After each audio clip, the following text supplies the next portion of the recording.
he may heal, but his memories won't.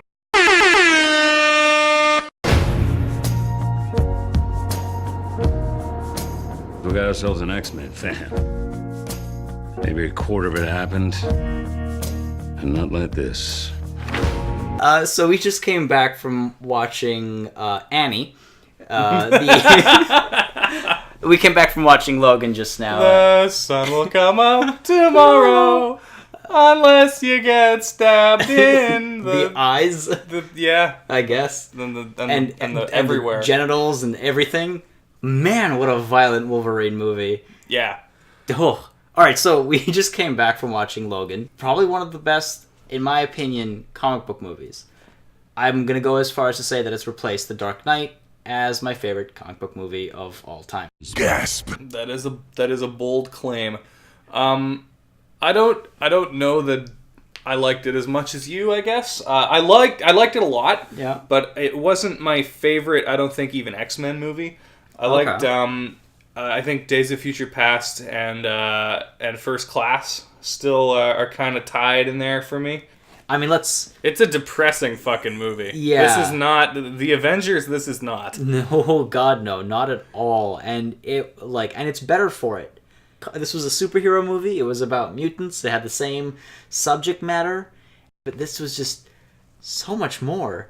We see him sort of broken and defeated. He's always been a drunkard, but now he's, a drunkard and he looks like it. Yeah. And there's just so much more. I felt sad in this movie, and then 5 minutes later I felt angry in this movie. I was feeling the range of emotions. I think it's just because this movie felt more like a great film that had comic book characters in it, as opposed to a comic book movie.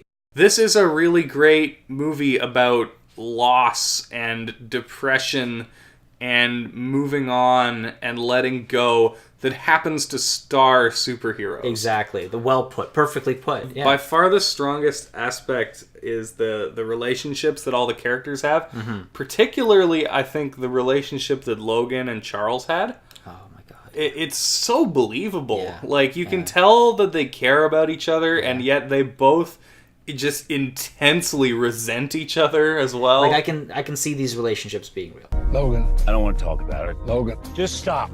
2 days on the road, only 1 meal and hardly any sleep. She's 11, I'm fucking 90.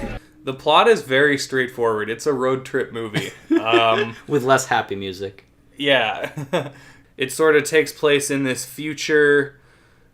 When we were discussing this, it's not very clear which of, if any, of the X-Men movies this is meant to follow.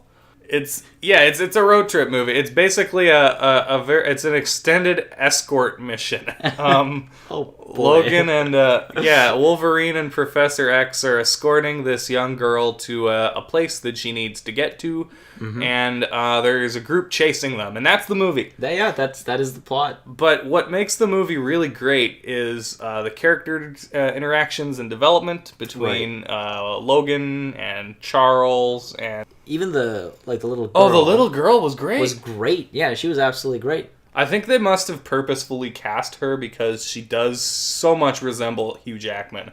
Do you think so? Her eyes. Oh yeah, man. I think if you took a picture of this girl's death stare, and then the Hugh Jackman death stare from original X-Men era, they look pretty similar. We'll throw that up on screen. Yeah, exactly.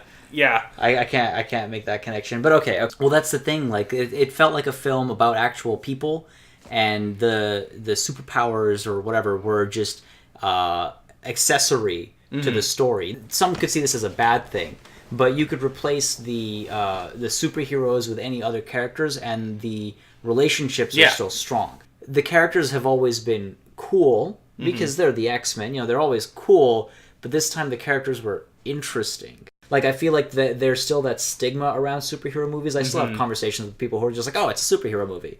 And I have to agree. Most of them are just like, oh, yeah, it's a superhero movie. Yeah. If you don't like one, you're not going to like any of the others. But I can, with confidence, I think, recommend this movie to people who don't like superhero movies. And be like, this isn't a superhero movie, this is just a good movie. Yeah. And it's got superheroes in it. Yeah, you wouldn't have to change too much in this movie to completely remove the superhero elements from it. Exactly, yeah. Like, as long as you kept some of the themes the same, you could replace the characters. Now, some might see that as a bad thing. I see it as a good thing because it elevates the superhero genre. It makes a superhero movie that is more than a superhero movie. Yeah, I think one thing that the superhero, I guess you can honestly call it a genre at this point. I think so, yeah. The superhero genre has been getting really good at recently is diversity. Because, back, 10, 15 years ago, every superhero movie was kind of exactly the same. Everything was an origin story, and then at the end they fought a big villain, and you still get a lot of that. Like, Doctor Strange was basically that. It's a good thing Wolverine never had his own standalone origin story. Yeah, that would have been awful. That would have been terrible. It's a good thing that never happened, but... I think I know what you're getting at. Like, do you mean, like, sort of the difference between, say, Batman versus Superman... and not the best example. I don't mean in terms of film quality, but like the difference between Batman versus Superman in tone and style to Guardians of the Galaxy, polar opposite films in terms of humor, or Lego Batman, or Lego Batman. Yeah. Okay. So Hugh Jackman has played this role now in every single X-Men, every single Fox X-Men property movie except Deadpool. Right. He's had at least a cameo in. The only ones he doesn't have a full part in are X-Men First Class and Apocalypse. He's got a cameo in both of those. And of course he's not in Deadpool, but every single other one, he's a main cast member. Yeah. Unless I'm forgetting one. I don't think I am, right. though. Yeah, he was in 1, 2, 3. Yeah, he was in all of them. Yep. And it's kind of the end of an era. So it's also the end of his contract. Yes. If I'm not mistaken. It was almost like, how whenever a big series comes to an end, like when the Harry Potter movies ended and they had like, all the actors knew this was the last time they'd be working together behind the scenes footage. Yeah. This felt like that, except in front of the camera. From these two, yeah. Like, oh my god, it was so well done. But his performance is fantastic in this movie. Yeah, it's really, really great. You can tell that Hugh Jackman's given it his all. Oh yeah. In this. Honestly, they couldn't recast Wolverine. 20 years down the line, if I'm still alive, I should hope I am. 20 years down the line, if they cast the Wolverine as somebody else, I'm just going to be like, no. No, you know what? I think that would be fine with me because... And I'm not a big comic book fan by any stretch, but I've seen the 90s TV series. Right. These movies have never really been X-Men movies. They've always sort of been their own interpretation. I think it's the fact that Hugh Jackman went all of these movies without ever putting on the Wolverine costume. I think the next time they reboot this franchise, which they're going to have to. Oh, yeah. There's nowhere else to go at this point. And if they do that, and they make Wolverine the dude in the yellow suit who growls and smokes cigars, and because Hugh Jackman never really played that character. He was playing a great character. Yeah, I see where you're coming from, but I think it's like you couldn't make another Terminator movie where Arnold Schwarzenegger or CG Arnold wasn't the Terminator. You know what I mean? Like, it's so iconic. His face is Wolverine. Spider-Man's been switched around so many times in such a short span. You can switch him around a couple more times, it's fine. Same thing with Batman. We've seen, multiple alternatives to these faces. Mm-hmm. But with Wolverine, because you're right, he's been Wolverine at least since my childhood in terms of on screen. So it's the face I associate. It's like if they replace 17 years. I think the first X-Men was 2000. That's huge. I think it's pretty clear we're saying you should go watch it. Oh, absolutely go watch it. It's fantastic. This is what life looks like. People who love each other. A home. Should we get into spoilers? I think we can dive into spoilers, yeah. You reach a point in this movie where you kind of realize the only way it can end. Yeah. And that gets it gets to you. I mean, so Wolverine dies at the end of this movie. Yeah, and that's not the saddest death in this film. No, it isn't. Professor X also dies. Yeah. Um, And that, the way he goes, it's so well done. He's like talking about his regrets in life, and those are the last words out of Professor X's mouth before he's killed by Wolverine 2.0. X-24. X-24, evil Wolverine clone, which I had a bit of a problem with. Yeah, I could have done without that. Yeah, I had an issue. That was probably the one thing in the movie. Yeah, that was my sore thumb, for sure. And he kind of looked like Sabretooth.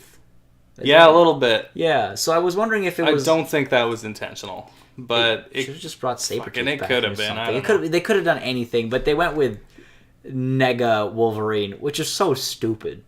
It is, but I mean, I can see why they wouldn't have wanted to bring Sabretooth back, because either you've got to recast him for a second time, or you've got to get Liev Schreiber back, and then you're reminded of X-Men Origins, and nobody wants that. And that's true. And also, you know what? Part of the crowd may just be confused as hell as to who this guy is, and Sabretooth was never really that cool. No. Yeah. He's got sharp nails, but I think instead of doing a clone of Wolverine, they could have just, they made a big point of showing that he's not well. He doesn't heal as well as he used to. I think they could have just had all of the mooks just add up, gun him down or something. Yeah, like he just can't take it anymore by the end. Yeah, something like that. That would have been like a martyr's death. Yeah, that would have been not as silly as having X-23 take him out with the adamantium bullet. 24, yeah. Oh, that. Yeah. X-23 takes out X-24 with an adamantium bullet that Wolverine was reserving to kill himself with. There's some poetry there, I guess, but it was just... It's like it rhymes. Yes. I'm sorry for anyone who has been offended by that statement. That's how the first Wolverine, the quote-unquote first Wolverine movie ended, and that's how this one ended. Oh my god. He may heal, but his memories won't. Nah, he didn't heal either. There's a big fucking chunk of his head missing. There were a couple of times when the audience laughed or chuckled when Wolverine or Logan, I guess, was on this berserker drug thing that's got him in roid rage mode. And there were some people in the audience that were laughing, and I was already feeling angry. With Logan, I felt his rage, I was so embedded in, and these guys are laughing, and I'm just like, God damn it, you motherfucker, shut up. Well, I think I was chuckling, but I was chuckling in more of a, he's gonna fucking kick their asses. Yeah. No. I'm not talking about you, not this time. I'm talking about, there were some people a couple seats behind us, and I was just like, this is not a funny moment. He's trying to save his daughter. This ain't funny. He's about to kick some ass. I don't know. I got really involved in this movie. Maybe I'm just getting old and I'm a softie as I get older. The violence, can we take a minute to talk about how every superhero movie needs to be an R-rated superhero movie? I don't agree. Oh man, really? It was refreshing to me that this one was R-rated, because not a lot of them are. Yeah. But I don't need to see a Spider-Man movie where people are getting decapitated and, Okay, I think you're right. It should be for specific films, but the Wolverine series, I think, should have all just been R-rated movies. Yeah, He has knives for hands, sort of. I mean, they pushed it a little farther in the Wolverine. Yeah, but it was still very he was killing more people, sure, but it was quick cuts, and you never see anything. They were just towing the line a little bit, yeah. And there was still a silly robot fight at the end. Oh yeah, I forgot about that. I don't know what else there really is to say. Not much, I think we're both highly recommending the movie. Absolutely. I mean, go watch. Prepare to possibly shed a tear or two. If you maybe don't have a heart. It's possible. Get it checked out. I'm just saying. Check for a pulse. Yeah, exactly. No, beautiful movie. Watch it. Definitely in theaters. Don't miss out on that. Wasn't as good as the first Wolverine movie. Thanks for joining us. We're going to have another bull session probably pretty soon. If you want to check that out, please like this video and subscribe to. That helps us out. We'll have some social media in the description. I don't know. Maybe. We'll see. We'll see if that happens. If it's there, go and follow it. We'll see you next time. Cheers. Bull session. That's the name of the show. You should watch it. It's good. You didn't like Andrew Garfield's Spider-Man 2? The Amazing Spider-Man 2? You Actually, liked wait, that no, that was a one? bad movie. I just remembered the whole, like, electro... Oh, my God, okay, no. He No, I played take that the back. itsy bitsy spider in dubstep. I take it back. I take it back. We'll hopefully cut that out from the edit. Anyway.